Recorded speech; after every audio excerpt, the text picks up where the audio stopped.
Welcome back to another Shock Starcraft 2 commentary. I'm Tyler, and I'll be showing you how to do the Great Train Robbery on Brutal.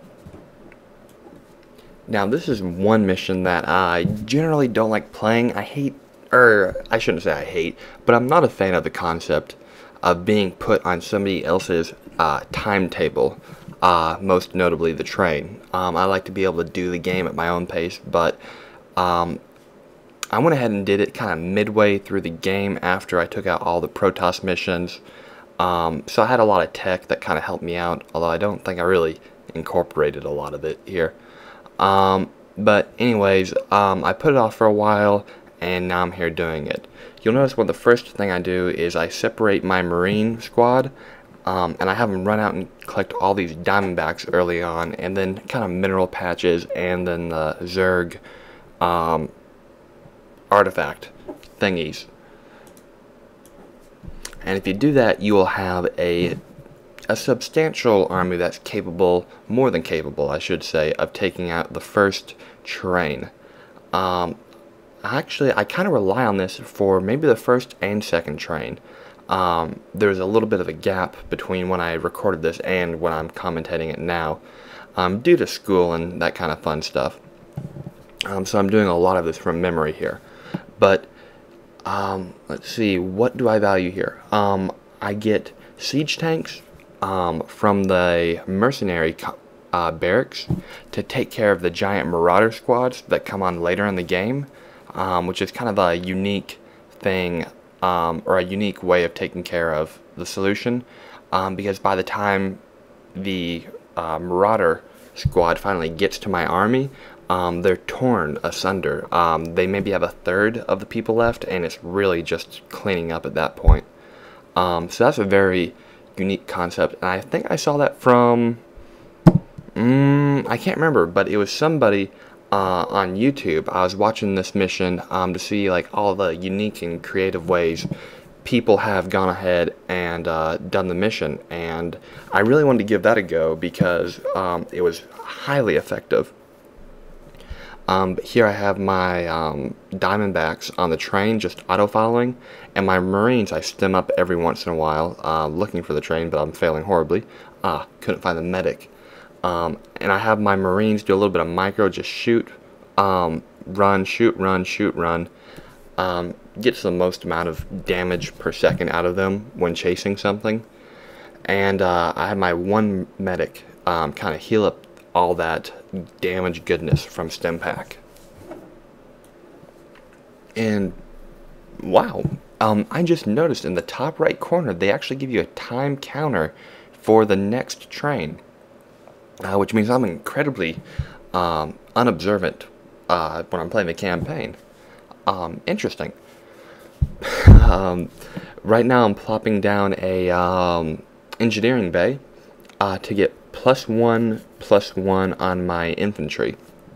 Obviously that's really the only thing you can do with the engineering bay, aside from getting a missile turret, which I think I go ahead and add towards my base defense, because in a few moments, around like the third or fourth train, you get like a little kind of mini attack on your base.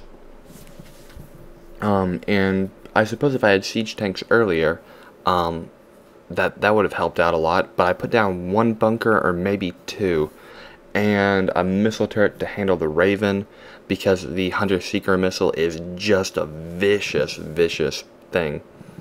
And you see right here I'm stemming up my Marines and, excuse me, cutting over the track to kind of save a little bit of time and letting them just go wild with the firing. And if for any reason you haven't got stem pack for your Marines, you should definitely handle that right away. It is one of the best upgrades in the entire game. You sacrifice 10 hit points for doubling, or maybe it's increasing by 50% the attack speed and movement speed.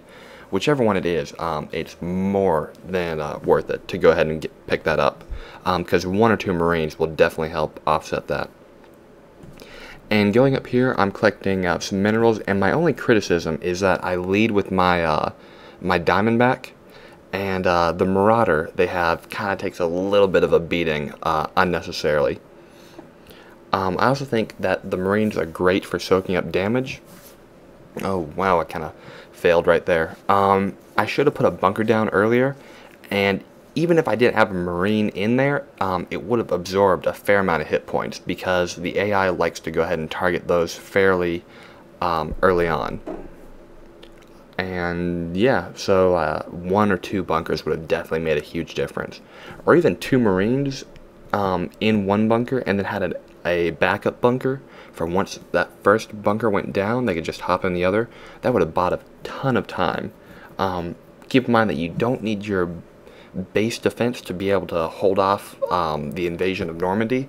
You just need them to hold off long enough for backup to come. And here I am just kind of mopping this up. Don't have a lot of Diamondbacks right now. I'm kind of in this lull state of Diamondback production, which I will work in a moment. Just a little bit of micro from the Marines to get the most out of them.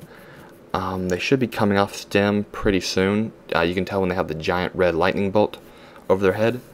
And you hit the stem button, that's hotkey T, and it turns to a green lightning bolt, which is fantastic because you have another 10 seconds of high firepower. And I'm just going to go ahead and get that Zerg artifact fossil thing, and that should be it for me in that regard. And I'm massing up a pretty big army, almost halfway through. Got enough time. My balance on Marines to medics are fairly good. So right now I'm going to be combing the tracks for the defense emplacements that are getting put out. And you see right there I kind of improved on my previous attempt to get a Diamondback by leading with some Marines instead of Diamondbacks, because it's not that Diamondbacks get obliterated, but it's that they take damage and they can't be repaired from a medic. You would need a science vessel or an SCV or a mule to help you out, and it's just a bit of an inconvenience, really. Here's that Raven. I think I barely stopped it from deploying a Hunter-Seeker missile, which is really convenient because look how clustered my army is. One Hunter-Seeker missile would have done tons of damage.